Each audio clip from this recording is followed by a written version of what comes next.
This is OwlUp, where learning happens in minutes, not hours. For a deeper journey, explore all our courses at owlup.co. Now, let's dive in.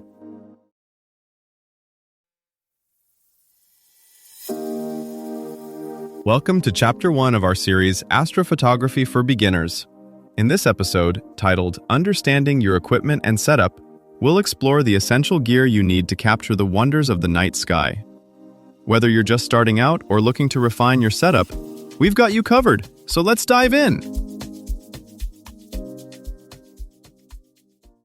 Stars you can't see with your eyes are already hiding in your camera roll. Out on a dark hill, two friends set up side by side. One has a pricey lens, the other a basic kit. By midnight, only one has sharp, detailed galaxies, and it's not the person who spent the most. Out there between pressing the shutter and seeing a great astrophoto sits a quiet trio doing most of the real work: your camera body, your glass, and whatever is holding them up against the sky. If any one of those three slips, the result isn't just a little worse, it can fall apart completely.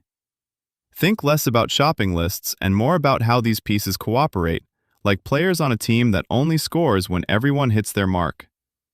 One controls how much starlight you can record, one decides how that light is shaped, and one determines whether it all stays perfectly still for seconds or minutes at a time.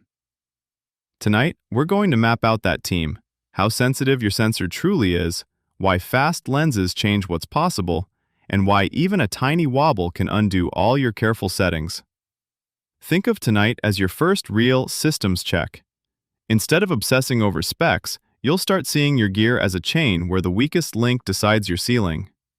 This matters because the sky will punish any shortcut: a flimsy clamp, a rushed alignment, a casual tripod leg on soft ground. Entry-level astrophotography quietly rewards care and planning more than raw budget.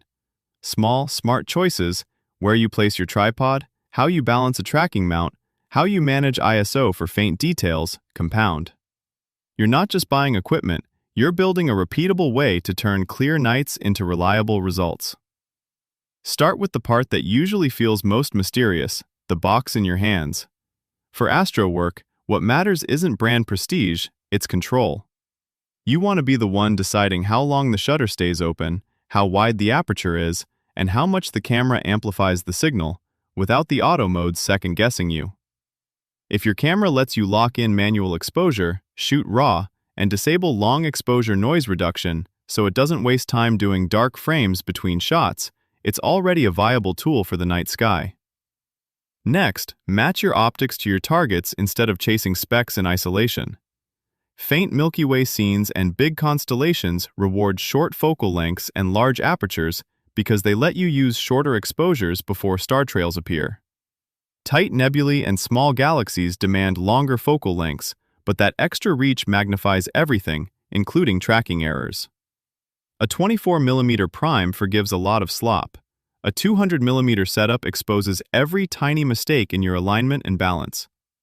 That's why many world-class astrophotographers still lean on simple wide primes for their most reliable keepers. Now zoom out, literally, to the support under everything. The rock-steady part isn't just about having a heavy tripod, it's about how forces travel through the system. A loose center column, a half-tight ball head, or a flexy quick-release plate can each introduce tiny shifts that smear detail across your whole frame. Swapping a wobbly plate for a rigid L bracket, hanging a small weight from the tripod, or spreading the legs fully can gain you precious seconds of usable exposure without touching the camera or lens. When you add a tracking mount to follow the stars, precision alignment suddenly becomes the keystone. You're no longer fighting just handshake or wind, you're trying to cancel Earth's spin with surprising accuracy. Small alignment errors that seem close enough at wide angles turn into obvious streaks as you zoom in or stretch exposures past a minute. Treat the mount like a finely tuned robotic joint. Balance the load so the motor doesn't strain, level the base so adjustments behave predictably, and redo alignment if you bump anything. Subtle discipline here quietly unlocks longer exposures, lower ISO, and finer detail than any single upgrade can buy. Think of this stage like calibrating a racing drone rather than just upgrading its propellers. Before launch, pilots don't ask which drone is best so much as, does this particular frame, motor, and battery combo behave the way I expect? Do the same with your Astro kit. One evening, work through a simple sequence. Fix your settings, then vary only one thing at a time. First exposure length, then ISO, then how firmly everything is clamped. Stack those test frames later and note exactly when stars start to stretch, when noise overwhelms faint structure, and when pressing the shutter introduces blur. You'll quickly see patterns. Maybe ISO 1600 still looks clean enough to pull hidden clusters out of the background, or a small bump in aperture gives you more depth without sacrificing too much light. Small travel trackers, if you're using one, reveal their comfort zone too. How much weight they tolerate before guiding slips. This experimental mindset turns random gear limitations into a personal map of what your specific setup can reliably do. Soon, your starter rig may behave more like a smart co-pilot than a passive tool. As stacked sensors, cooled travel mounts, and AI stacking apps mature, you'll spend less effort fighting noise and drift, and more time choosing what to explore. Think of it like moving from manual typewriter to collaborative text editor. The basics still matter, but the system quietly corrects small slips, lets you iterate faster, and opens room for creative experiments under any reasonably dark sky. As you refine this setup, you're really building a personal night profile for your gear. How it behaves in cold air, how wind or passing cars ripple through it, how far you can push exposures before things fall apart. Over time, that profile becomes instinct.